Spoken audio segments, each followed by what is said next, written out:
in one of the video which I posted a couple days ago, was talking about green card by marriage, how you can be able to apply, process, and get green card by marriage. In case you haven't watched that video, I will put here on the description of this particular video. But one of the key area of green card by marriage is to be able to prove that your marriage is a real marriage here in America. Your marriage is what we call bona fide marriage.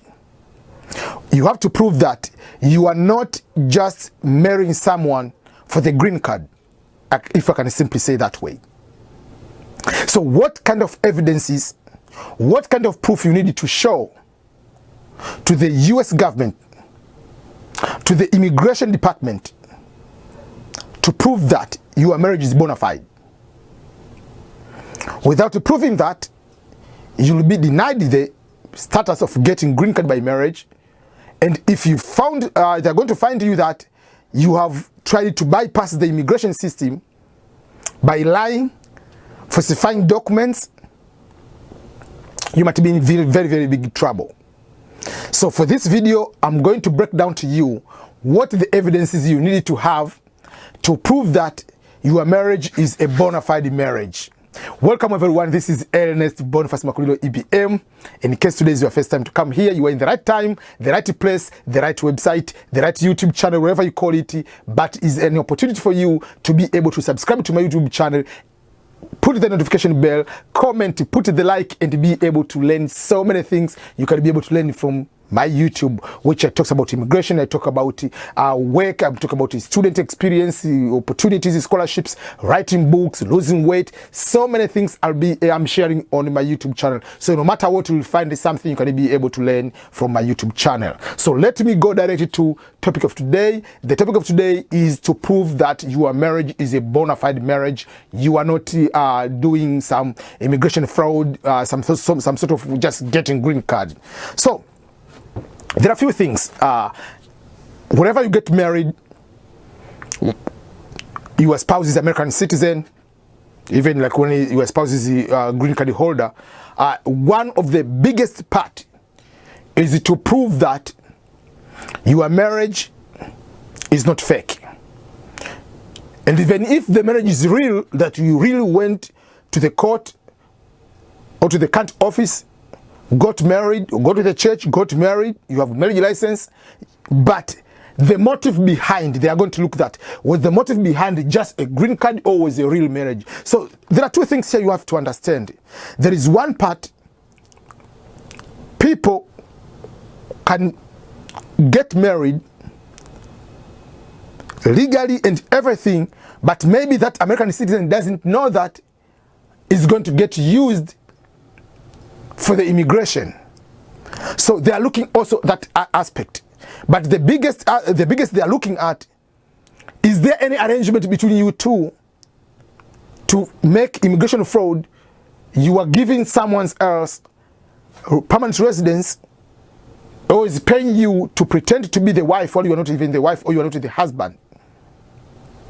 But in this video, I want to understand, I'm telling you, for people who are legally married, they are really making the family together, and how they can present their documents to the government before the interview. Because the documents you're going to submit from day one are the same documents you will be using, unless either you have more additional documents during the immigration visa interview for the green card by marriage. So, obviously, the first document which you must have, there is no exception, obviously, is called marriage license. In other countries, you just use what we call marriage certificate. Here they call marriage license, which is given by the government. You go to the country office, you register that I want to get married by so and so, you fill certain form. Yeah. Then once you get the marriage license, it has 90 days, you must get married within 90 days. If you don't get married during those days, it has expired. So if you get married, then on that day of the wedding or the marriage, then your witnesses are going to sign also. Once you file that one, you sign, you are going back to the county office, you are going to file to be official, you are married. So once you have that one, that is number one document you must have there is no exception. So what are other documents you need to have to prove that your marriage is bona fide? So these documents doesn't mean that you must have all these documents. I'm going to mention them here. You might have some of this one, or you might have all of them. And I will tell you what documents did I use during my time when I applied, because I got green card by marriage. When I got married to Marie, then we did the processing. And in the previous video, I asked the question people were asking: can you get this kind of document right away? Like once you get married today, next week you can just apply, or you can wait. Is up to you. There is no that if you submit the application and the documents right away, like the same week, that means you are looking as a fraud. No, they don't care when you apply. For me, I applied a year and a half later. It doesn't say that, oh, if you apply later, you are not a fraud, or you applied day one. Whatever case it comes, they don't care when you got married. What they care first of all is number one, to access the documents you have submitted. So you have to be very careful what documents you need to have.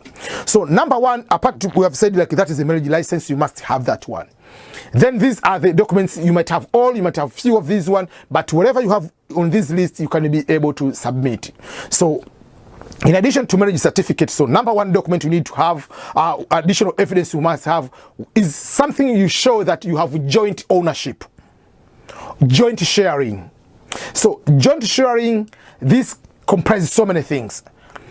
One, obviously, do you live together? Your husband and wife. So if you live together in one apartment, make sure that your spouse is on the lease. Both of you are on the lease to prove that you live in that particular area. So if I mean, maybe while you are dating, myself, I was in this apartment. Then after getting married, you can go to the lease and say, I'm going to add another person into the document, the contract, like now so and so lives, husband and wife live in this address. That will be number one document. Some people, they have all those supposed to change of address. This is not a big deal than someone to be on the lease. That's number one. I mean, very, very important thing. The second one is the insurance. Let's say go health insurance. So if someone is working, you can add someone on your health insurance. If you are working, put kind of that. Auto insurance, for insurance for the car, you can put who is covered, your spouse. So that is another thing which will be able to help you. But for work, again, especially here in the US, it depends. If you have filed the tax, or you have filed the like, you know, when you are going to file W4, whatever those kind of all the information which they put in W2, kind of like who are going to be you are going to deduct into your income tax. Like, okay, are you going just you alone, you and your spouse, you and your spouse and kids? Those kind of people are going to claim. So if you have filed it together, like a joint, or you are showing the benefits, like you have already added someone as a benefit in your employee HR, those are the evidence you need to have. That's also going to help, like, to prove that one. If someone has changed the name before you do that, for instance, Marie changed the name from Marie Mauri to Marie Makulilo. So obviously we had that document to prove that she changed. That was her maiden name. This is just the real name changed to another name. So those are another document you can be able to have. It's not a must you change the name. If for the matter of the spouse, especially the wife, to change the name is not a must. But if you have done that way, yeah, so you don't need to change the name just to prove that. No, you can just let it go if you don't want to change. It's not a requirement. I'm just saying if you have either of these documents. Another thing, bank account. You need to have at least a joint account or credit card, someone to be authorized user in the credit card. Those also is going to help. So show the evidence that this one is an authorized user in my bank account, or this one is joint account for maybe saving and just normal operation bank account, that your debit, whatever kind of usage of your normal account. So that is another area you can be able. But there are other things you can be able to include. For instance, you can be able, for instance, if you have kids together, some people, they get married and then you apply while you have kids. For instance, we got married, we had Bennett was born at the time we are processing. Because as I said, a year and a half later, that's when I got married on May 1st, 2010. I applied almost end of 2011. So Bennett was born in February. So like maybe 7 months later is when I applied for if you have a child together, you have to include the information that you have a child together, and the birth certificate must include the name of the father and the mother you are the one. So, and this is very important. If you have a child together, that means you have a very big chance of being able to succeed. So what I'm trying to say is, if you have children together, these kids or child or children is a big or is more evidence of being husband and wife than the bank statement or credit card together. So there are all those kind of things they are going to consider, the weight and how it is. When I was talking about maybe you live in the same apartment, so once you live in the same apartment or the same house together, there are a few things which are important, like electric bill, gas bill, whatever, the water bill, trash bill, whatever. All those kind of things, make sure that you are all together into the joint. Some people, they want sometimes some of the other evidence people want. They can have even the letter from, if you are Catholic, for instance, you live in the parish. So the priest maybe who officiated their wedding, or the pastor who officiated your wedding, from whatever church you are, the pastor can write the message or the letter that I've known so and so for a long time. I guided them to this kind of journey. They happily married, they live together, I know whatever. So if the pastor or the person who officiated the wedding obviously is a trustworthy person, can be able to write something, a letter. I know there are people have their friends or their neighbors write the letter to explain that your relationship, how it is, and they know that you are real. Obviously, they will take the words of your neighbors because they know for sure is a person cannot just go and lie in front of the government, because will be in trouble if you are caught that you are lying. A few other things they are going to look like, okay, what is the age difference? Maybe someone is 90 years old, another one is 20 years old. They will, okay, this might be a scam related, whatever. So, but no matter what, they are going to look all the evidences you are going to submit. So some people, they have even the receipt. They, oh, we have taken a vacation together. You see, you can have, maybe you flew together from here to another country. You have been together after getting married, or you went to honeymoon in another country. So people have all this kind of evidence. So it doesn't matter what kind of evidence you have, as long as you have more evidence. You have even the wedding pictures, the wedding reception, whatever, you can add them over there. That's good. So the more evidence, the better. But it doesn't mean that you must put all the evidences, like all the documents you have. No, you can choose the one you are going to put them there, but I believe you'll be having at least minimum at least 5 of those. Don't go there with just a marriage certificate. You don't have banking statement together. You don't have even, no, that will be a very big no, or situation which will make you in a very tough situation. So those are different ways on how they are going to check and find out if that is a bona fide marriage. So once they have all the documents, everything, then they will put the day you will be going for the visa interview. So the document you submitted, most of them, like let's say there will be photocopies, obviously, on the doing the visa interview. You have to go with all the evidences again.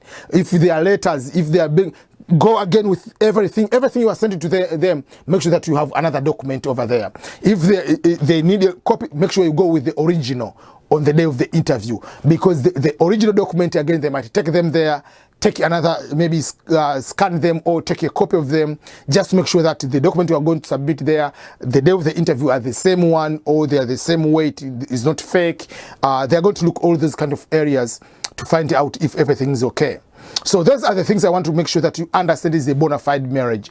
And if you are really married, is a bona fide marriage, there is no problem in the interview. And I've been saying this in the interview. Don't waste your time to start letting me prepare for the interview. There is not to prepare for the interview. When you start like going to Google search and starting finding the name, okay, what are the questions they're going to ask me? Let me memorize. You don't need to memorize where you met your spouse. Obviously, it will be a very simple question. Okay, so where did you meet?